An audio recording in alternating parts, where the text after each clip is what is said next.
Hello everyone, so welcome to the second part. আমরা গত ভিডিওতে দেখলাম যে আমাদের গেমটা আসলে কীরকম ছিল, কি কি ছিল না ছিল। বাট গেমটা আমি এই ভিডিওতে বললাম যে একটা ডেমো দেখাবো যে আমাদের গেমটা অ্যাকচুয়ালি দেখতে কেমন এবং কিভাবে খেলা হয়, ঠিক আছে? সো আজকের ভিডিওতে আমরা পুরো গেমটার ডেমো নিয়ে আমরা কথা বলবো এবং গেমটা কীভাবে কাজ করে সেটাই দেখবো, ঠিক আছে? তো দেখুন, এটা হচ্ছে আমাদের সবগুলো ফাইল, তো আমি বলেইছি গত গত ভিডিওতে। এই ফাইলটা হচ্ছে আমাদের মেইন ফাইল, ঠিক আছে? Main dot Java file. তো আমরা মেইন ডট জাভা ফাইল থেকেই হচ্ছে আমাদের মেইন গেমটা রান করব, ঠিক আছে? এই যে কোডটা দেখা যাচ্ছে, তো আমরা যদি কোডটা রান করি তাহলে দেখা যাক কি আসে। এই যে কোড রান দিলাম,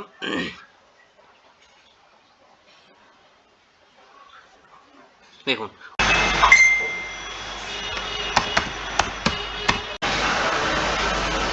ওকে, আমি বলেছিলাম যে আমাদের গেমে দুইটা মোড থাকবে, লোকাল এবং নেটওয়ার্ক। তো আমরা এখন কি প্রেস করেছি? লোকাল প্রেস করেছি। তো লোকাল প্রেস করা মানে কি, আমরা হচ্ছে একই পিসির মধ্যে গেমটা খেলবো, ঠিক আছে?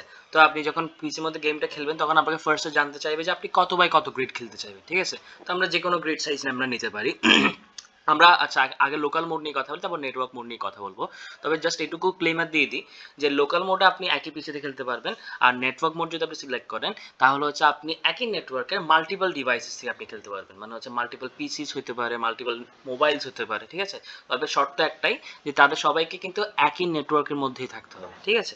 এটাই হচ্ছে কথা। তো আমরা আপাতত লোকাল মোড নিয়ে কথা বলছি, এরপরে আমরা নেটওয়ার্ক মোডটা দেখাবো। তো আমরা গ্রিড সাইজ নিব, ঠিক আছে? তো ধরুন যে আমরা 5x5 গ্রিড সাইজ খেলবো, আমরা 25 ব্লকস, তাহলে আমরা 5 দিলাম।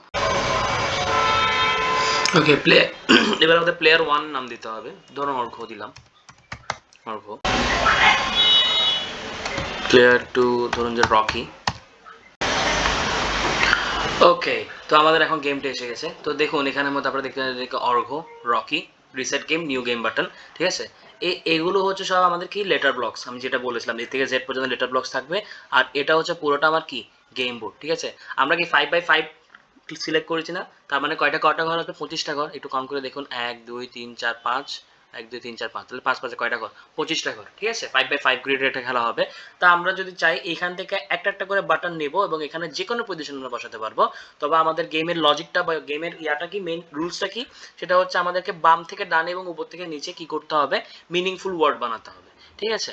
আচ্ছা, তাহলে সেটার জন্য আমরা এখান থেকে জাস্ট একটা একটা করে ওয়ার্ড সিলেক্ট করবো আর এখানে যে কোনো পজিশনে বসাবো, মানে বাম থেকে ডানে যাবে অথবা উপর থেকে নিচে, ঠিক আছে? কোনাকুনি বা ডান থেকে বামে বা নিচ থেকে উপরে কিন্তু লজিক মিলবে না। আমাদের লজিক শুধুমাত্র অনলি অ্যাপ্লিকেবল যে বাম থেকে ডানে এবং উপর থেকে নিচে, ঠিক আছে? তো আমরা এটা স্টার্ট করবো। তো আমি বেসিক্যালি আপনাকে বোঝানোর জন্য এটা সব কিছু করেছি।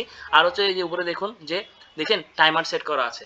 আর একটা প্লেয়ারের কারেন্ট মুভ কতক্ষণ? 15 সেকেন্ড পর্যন্ত। 15 সেকেন্ড পর্যন্ত যাবে না, তখন অটোমেটিক্যালি অপর প্লেয়ারের কাছে মুভ চলে যাবে, ঠিক আছে? তাহলে চাইলেও কিন্তু সেই প্লেয়ার মুভ দিতে পারবে না। তো this is the whole game rules. আর রিসেট গেম দিলে পুরো গেমটা আবার রিসেট হবে, পুরো খেলার পর নিউ গেম দিলে নিউ গেম বাটন আছেই, ঠিক আছে? তো আমরা মোটামুটি বোঝানো সব শেষ। So let's start the game, ঠিক আছে? এখন অর্কের মুভ, সাপোজ ধরুন যে আমি ও দিলাম, আমি পজিশন এখানে বসাবো ও। এবার রকির মুভ, রকি দিল সাপোজ এন, অন, দেখেছেন? অন হওয়ার সাথে সাথেই ওয়ার্ডটা কালার হয়ে গেল। প্রথমে কিন্তু কালার হয়নি, কারণ তখন মিনিংফুল ওয়ার্ড হয়নি। এবং রকি কয়টা ওয়ার্ড নিয়ে লাস্ট মুভ কাজ ছিল রকির ছিল, তাই রকি দুইটা ওয়ার্ড নিয়ে পেরেছে, তাই রকির কয়টা কত কত পয়েন্ট? 2 পয়েন্ট, ঠিক আছে? এটা হচ্ছে কি খেলাটার নিয়ম, বুঝে গেছে রুলস? ওকে, আমি আপনাকে বোঝানোর জন্য খেলছি, তো তাই হচ্ছে এখন কি মানে একদম টাইম মেনটেন করে দিচ্ছে নাকি, যখন খেলবো তখন তো টাইম মেনটেন করে দেবো। যেমন এখন যেমন সাপোজ লাস্ট মুভ রকি ছিল, এরপর অর্গের হওয়ার কথা, কিন্তু কথা বলতে বলতে তো ইয়ে হয়নি, তাই আমরা একটু ওয়েট করবো, কারণ আমরা হচ্ছে আনফেয়ার গেম খেলি না আর কি। ওকে, এখন ধরো অর্ঘের মাথা গরম হয়ে গেছে, অর্ঘ বলছে সে আমার ওয়ার্ড নিয়ে নিল কেন? এবার অর্ঘ একটা চালাকি করবে, কি করবে? অর্ঘ বললো তোর বাজি দিয়ে তোকে আমি বাজিমাত করবো, কিভাবে? ধরুন সাপোজ অর্ঘ এখন দিল এস, দেখুন কি হয়ে গেল? সন, সন একটা ওয়ার্ড, এবং অর্ঘ কত হয়ে গেল? 3, তাই না? এখন রকির তো মাথা খারাপ, রকি বলছে কিরে তুই আমার গেম দিয়ে আমাকে ইয়া করলি। তারা রকি এবার আরো চালাক, রকি বলবে জি, কি হয়ে গেল? সং, ঠিক আছে? তো রকির কত হয়ে গেল? 6, কেন? আগে কত ছিল? 2, এখন কত হয়ে গেল? 1 2 3 4 6, তাহলে এখন ওর টোটাল পয়েন্ট কত? আগে 2 প্লাস এখন 4, কত হয়ে গেল? 4 প্লাস 2 কত হয়? 6, ঠিক আছে? সো এভাবে গেমটা যাবে, হ্যাঁ? তো এবার তো মোটামুটি আমরা লজিক বুঝে গেছি, হ্যাঁ? তো লাস্ট ইয়ার কাছে ছিল রকির ছিল, তাই আমরা একটু ওয়েট করব অর্কের জন্য। এতক্ষণ বুঝাইছি আর বুঝাবো না, এখন এখন আপনারা পুরো গেমটা দেখুন, শুধু দেখে জাস্ট আপনারা বুঝে নিন যে কি হচ্ছে না হচ্ছে, ঠিক আছে? Okay, so let's get in the game. ধরুন অর্ঘ এবার দিবে এ, দেখুন একটা মানে একটা যেটা মিনিংফুল ওয়ার্ড না, এরকম একটা ওয়ার্ড দেওয়ার সাথে কিন্তু কালার গন, ঠিক আছে? ওই যে রিসেট কালার্স আমরা দিয়েছি সেটা। ওকে, এবার রকি দিবে, সাপোজ রকি তো বি দিল, বি। এবার ধরুন যে অর্ঘ দিল ইউ, ঠিক আছে। এবার রকি দিবে, রকি কি দিবে, রকি সাপোজ একটা মাথায় কাজ করেছে, ও কি দিবে অ্যাবিউজ। দেখুন অ্যাবিউজ একটা ওয়ার্ড, রকি কত বলেছে 5, ওকে। অর্ঘ তো এখন মাথা আরও খারাপ হয়ে গেছে, রকি বলেছে দাঁড়া তোকে, এ এফ, অর্ঘ দিল এফ, ঠিক আছে। রকি দিল টি, ঠিক আছে, কারণ অর্ঘ দিল যে ইউ, হ্যাঁ, রকি দিল ই সাপোজ, হ্যাঁ। এখন অর্ঘের কাছে একটা গোল্ডেন চান্স, কীভাবে গোল্ডেন চান্স, এই দেখুন, দেখেছেন, আফটার আফটার দেওয়ার সাথে কি পয়েন্টও চলে আসলো অর্ঘের কাছে, আবার ইয়াও হয়ে গেল। এখন রকি বলছে দাঁড়া তোকে, এবার এন গেল। আচ্ছা, তারপর এবার ধরেন যে আমি ও দিব টু, টু একটা ওয়ার্ড, ঠিক আছে, গেল। এবার ও চালাকি করে দেবে এরকম দিল। এবার ধরেন ই এ দিল আর, সাপোজ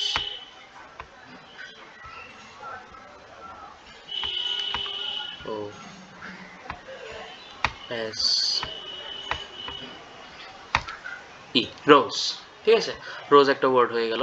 আচ্ছা, আপনারা হয়তো ভাবতে পারেন যে টু ইয়াতে টোতে বা ইয়ারে কেন কালার হয়নি, ঠিক আছে। এটা টোতে বা ইয়ারে কালার হয়নি কারণ হচ্ছে যে আমি যে ডিকশনারিটা নিয়েছিলাম ওটা একটা মানে মোটামুটি ছোট ডিকশনারি সাইজ ছিল, ঠিক আছে। ওখানের মধ্যে মনে হয় সম্ভবত 5000 বা 6000 ওয়ার্ড ছিল, তো সেই জন্য ওখানের মধ্যে এই ওয়ার্ডটা ছিল না আর কি। তবে আপনারা যখন গেমটা বানাবেন বা ইয়া করবেন তখন হচ্ছে কি আপনাদের মোটামুটি মানে 1 লাখ 2 লাখ 10 লাখ 20 লাখ ওয়ার্ড দিয়ে আপনারা ইজিলি করতে পারবেন, ঠিক আছে। তো আমি জাস্ট আমার একটা প্রজেক্টটা ছিল, প্রজেক্টটা মোটামুটি একটা জাস্ট ডেমো রিয়েক্ট করার জন্য আমি একটা ছোট ইয়াটাই নিলাম আর কি। যদি ছোটটা যদি মিলে তাহলে বড়টা দিয়ে অবশ্যই মিলবে, তো জাস্ট একটা ডেমো দেখার জন্য আমি সব কিছু করেছি, হ্যাঁ। ব্যাপারটা আপনাদের জাস্ট একটু বুঝালাম। এখন আপনারা যদি 15,000 1 লাখ 1.5 লাখ ওয়ার্ড দেন তাহলে হচ্ছে আপনারা এখানে যে কোনো ধরনের মানে যতগুলো ওয়ার্ড ইয়া হচ্ছে আপনারা সবগুলো এখানে চেক করতে পারবেন। তো সেক্ষেত্রে আপনারা একটা ডাইনামিক অ্যালোকেটেড ইয়া নিতে পারেন, ডিকশনারি বা লাইব্রেরি নিতে পারেন, ঠিক আছে, অটোমেটিক্যালি। কারণ আমাদের প্রতিদিনই তো ওয়ার্ড হচ্ছে যে কি আপডেট হতে থাকে বা যুক্ত হতে থাকে, তো আপনারা চাইলে সেখান থেকে করতে পারেন। তো দেখুন এভাবে যাবে খেলাটা, গেল কে এক্স, দেখেছেন শুধু বাম থেকে ডানে এবং উপর থেকে নিচে কিন্তু দিয়েছে, নিচ থেকে উপরে গেলে বা ইয়া থেকে দিলে দেয়নি, দেখেন। এখন কি হয়েছে, congrats Argha, you won with score of 14, কেন অর্ঘের স্কোর কত 14, রকির কত 11, তাহলে অর্ঘ জিতছে, ঠিক আছে, এটাই ওকে দিলাম। আপনি যদি এখন রিসেট গেম দেন তাহলে পুরোটা চলে যাবে, মানে কি আবার ওরা দুজনেই খেলবে, আবার খেলা শুরু হবে। আর নিউ গেম যদি দেন তাহলে হচ্ছে পুরোটাই চলে যাবে, এখন আপনি যতজন প্লেয়ার ইচ্ছা বলেন বা কত বাই কত খেলবেন পুরো জিনিসটা আবার আসবে, ঠিক আছে। রিসেট দিলে হচ্ছে পুরো সেট আপ নড়বে না, এই সেট আপটাই থাকবে, আবার খেলা শুরু হবে। নিউ দিলে পুরো সেট আপটা চলে যাবে, এই আর কি। রিসেট দিলাম, দেখেন এটাই হয়ে গেল, কিন্তু নিউ গেম যদি দিই তাহলে পুরোটা কম। আচ্ছা, তো আমরা এখন রিসেট গেম দিলাম, তো রিসেট গেম দেওয়ার পর তো এটা চলে গেল। তবে আমি একটা কথা বলি যে এখন এখানের মধ্যে আপনার এখন দুইটা কন্ডিশন আসতে পারে। সেটা হচ্ছে যে এখানের মধ্যে ধরেন যে ক্লিয়ারলি ওর মার্কস ইয়ার মার্কস বেশি ছিল, রকির পয়েন্ট বেশি ছিল, সেটা রকি জিতছে না। কিন্তু কথা হচ্ছে ধরেন যে ইন কেস কখনো এরকম হইতে পারে যে দুইটা প্লেয়ারেরই ইয়া পয়েন্ট সেম চলে আসলো, হতেই পারে। যদি পয়েন্ট সেম চলে আসে তখন কি হবে, তখন আমাদের এখানে আমরা যে লজিকটা দিচ্ছি এটা হচ্ছে tie breaking logic. Tie breaking লজিকটাতে আমরা কি করেছি, ফার্স্ট অফ অল যদি দুইজনের পয়েন্ট সেম চলে আসে তখন ফার্স্টে যেটা চেক করা হবে সেটা হচ্ছে যে কোন প্লেয়ারটা সব থেকে লম্বা ওয়ার্ড মিলিয়েছে। মানে ধরেন যে টিও দিয়ে আমি যখন এখানে দেখুন এস ও দিলাম, সো দিয়েও কি ওয়ার্ড মিলেছিল, ও এন দিয়েও ওয়ার্ড মিলেছিল, কিন্তু ইয়া কি দিচ্ছে এস ও এন সন, তারপর আরেকজন দিয়ে S O N G song, ঠিক আছে। তারা এখানে কি সং মানে সে 4টা ওয়ার্ড দিয়ে মিলিয়েছিল, ঠিক আছে। তবে এখানে সবথেকে লংগেস্ট ওয়ার্ড কি ABUSE অ্যাবিউস আর কি আফটার 5/5 না, ঠিক আছে, 5টা ওয়ার্ডের, এর থেকে বড় তো নেই, তাই না। তাহলে ফার্স্ট এটা চেক করবে যে কোন প্লেয়ার সব থেকে লম্বা ওয়ার্ড, লম্বা কারেক্ট ওয়ার্ড মিলিয়েছে, ঠিক আছে। একটা যে সিঙ্গেল কারেক্ট ওয়ার্ড লম্বা মিলাবে সে হচ্ছে উইনার হয়ে যাবে। এটা হচ্ছে লংগেস্ট ওয়ার্ড চেকিং, এটা আমাদের মেইন গেম লজিকের মধ্যে আছে, আমি দেখাবো, ঠিক আছে, মেইন করে আমাদের লাস্ট ভিডিওতে সেটা দেখাবো, ঠিক আছে। এটা ফার্স্ট লজিক এটা।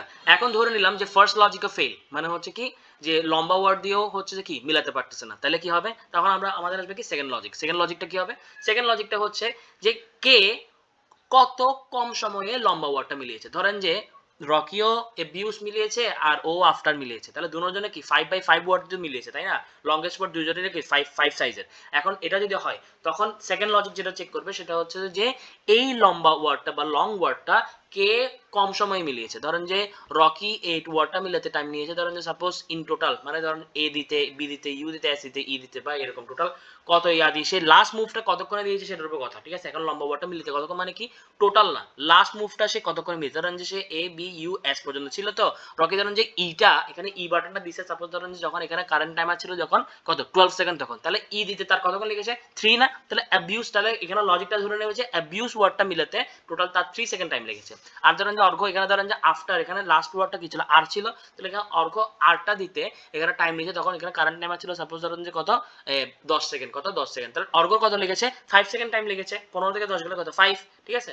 তাহলে এই লজিকটার বেসে তখন সে বলবে যে কি রকি যেহেতু লম্বা ওয়ার্ডটা কম সময়ে মিলিয়েছে, 2 সেকেন্ড আগে মিলিয়েছে, তাই রকি উইনার, ঠিক আছে। সেকেন্ড গেম লজিক হচ্ছে এটা। তার মানে আমাদের টোটাল কিন্তু আমরা মানে মোটামুটি যাতে আনফেয়ার গেম না হয় তো আমরা পুরো সিস্টেমটাই করেছি।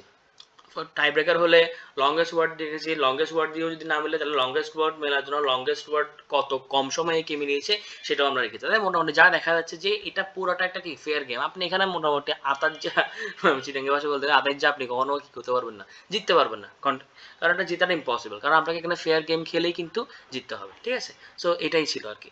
তো এটাই হচ্ছে আমাদের গেম।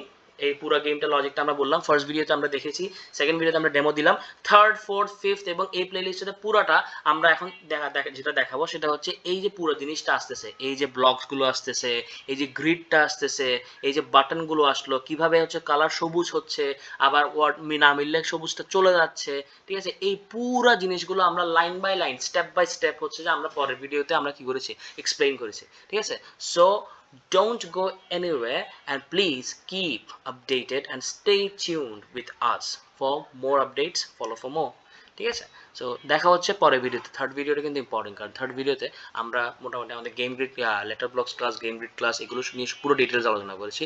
ফোর্থ ভিডিওতে আমরা হচ্ছে যে বাকি ক্লাসগুলো নিয়ে করবো, এবং ফিফথ ভিডিওতে আমরা পুরোটা সকেট প্রোগ্রামিং এর ডিটেলস নিয়ে বলবো, যে সকেটে আমরা কি কি করেছি না করেছি, কিভাবে আমরা একই নেটওয়ার্কে মাল্টিপল ডিভাইস দিয়ে করতেছি, হ্যাঁ এই সবগুলো আমরা কিন্তু এইসব ভিডিওতে আমরা আলোচনা করবো। সো ডোন্ট গো এনিওয়্যার, ঠিক আছে। So for today thanks a lot, see you again.